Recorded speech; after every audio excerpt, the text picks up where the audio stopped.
കർത്താവ് നിൻ്റെ ഉന്നതമായ നാമത്തിന് സ്വസ്ത്രം ചെയ്യുന്നു. കർത്താവ് നിൻ്റെ വിശുദ്ധ പൗരോഹിത്യത്തെ മഹത്വപ്പെടുത്തണമേ. കർത്താവ് സഭയിലുള്ള സാന്നിധ്യം പ്രകടമാക്കണമേ.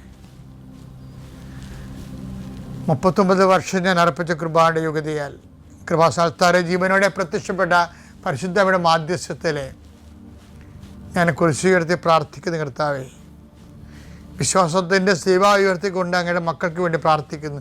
ഇന്ന് അങ്ങയുടെ മക്കൾ ആശങ്കയോടെ കാണുന്ന ഓരോ വിഷയങ്ങളിലും കർത്താവിൻ്റെ ചൈതന്യം തുളുമ്പട്ടെ. ഇന്ന് അങ്ങയുടെ മക്കൾ യാത്ര പോകുമ്പോൾ പേടിക്കുന്ന ഓരോ വിഷയങ്ങളുടെ മേലും കർത്താവിൻ്റെ ശക്തി ഒഴുകട്ടെ എന്ന് പ്രാർത്ഥിക്കുന്നു. ആശുപത്രി പോണവരുണ്ട്, ക്രയവിക്രയങ്ങൾക്ക് പോണവരുണ്ട്, വിവാഹ കാര്യങ്ങൾക്ക് സെറ്റ് ചെയ്യാൻ പോകുന്നവരുണ്ട്, അതുപോലെ തന്നെ ഓരോരോ ബിസിനസ്സിന് പോകുന്നവരുണ്ട്.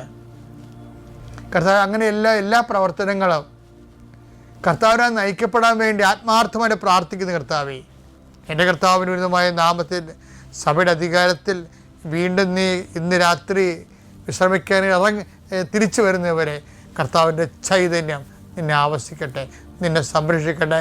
അമ്മ പരിശുദ്ധമ്മ ദേവമാതാവ് തൻ്റെ നീലമേലങ്കിയാൽ നിന്നെ പൊതിഞ്ഞ് സൂക്ഷിക്കട്ടെ. ഈ ദിവസങ്ങളിൽ പള്ളികളിൽ വായിച്ച സുവിശേഷം എനിക്ക് വേറിട്ട ഒരു ചിന്തയാണ് തന്നത്. അതായത് ദൈവം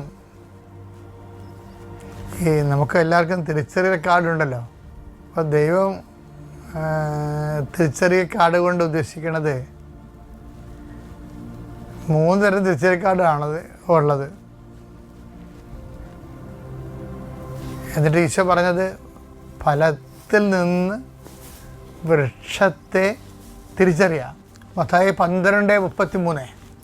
ഒന്നുകിൽ വൃക്ഷം നല്ലത് ഫലവും നല്ലത്, അല്ലെങ്കിൽ വൃക്ഷം ചീത്ത ഫലവും ചീത്ത. എന്തെന്നാൽ ഫലത്തിൽ നിന്നാണ് വൃക്ഷത്തെ മനസ്സിലാക്കുന്നത്. ലൂക്കാ 6:44 ഇതിൻ്റെ ഒരു വിശദാംശങ്ങളുണ്ട്. പറഞ്ഞ വായിച്ച ഓരോ വൃക്ഷവും ഫലം കൊണ്ട് തിരിച്ചറിയപ്പെടുന്നു.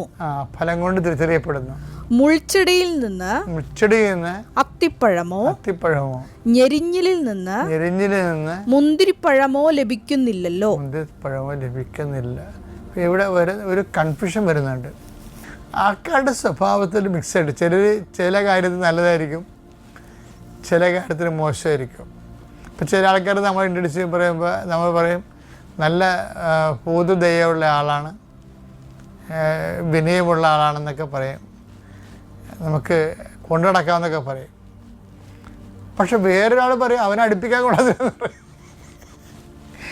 അപ്പോൾ നമ്മളിപ്പോൾ പ്രായോഗിക ജീവിതത്തിൽ എന്താ കാണുന്നത്? ഒരു വൃക്ഷത്തിൽ തന്നെ പലതരം പഴങ്ങളാണ്. വിഷപ്പഴങ്ങളും ഉണ്ട്, വിശപ്പിന് പറ്റിയ പഴങ്ങളും ഉണ്ട്. പക്ഷെ ഒരു കുഴപ്പമെന്ന് വെച്ച് കഴിഞ്ഞാൽ സുവിശേഷത്തിൻ്റെ ഒരു നിലപാടെന്ന് വെച്ചാൽ ഇങ്ങനെയുള്ള അഡ്ജസ്റ്റ്മെൻറ്റ്, പകുതി കൊള്ളാം പകുതി കൊള്ളത്തില്ല, അങ്ങനെ ഒരു സാധനം സുവിശേഷം അഡ്മിറ്റ് ചെയ്യണില്ല. നമ്മുടെ എല്ലാവരുടെയും ഒരു തെറ്റിദ്ധാരണ ഇതാണ്. അതുകൊണ്ടാണ് നിങ്ങളുടെ സംസാരം ഒന്നെങ്കിൽ യെസ് ആയിരിക്കണം അല്ലെങ്കിൽ നോ ആയിരിക്കണം എന്ന് ഈശോ പറയും. മത്തായി 5:37 നിങ്ങളുടെ വാക്ക് അതെ അതെ എന്നോ യെസ് അതെ എന്നോ അല്ല എന്നോ ആയിരിക്കട്ടെ. അല്ല എന്നോ ആയിരിക്കട്ടെ. ഇതിനപ്പുറമുള്ളത് ഇതിൻ്റെ വെളിയിലുള്ള സംഭവങ്ങൾ ദുഷ്ടനിൽ നിന്ന് വരുന്നു.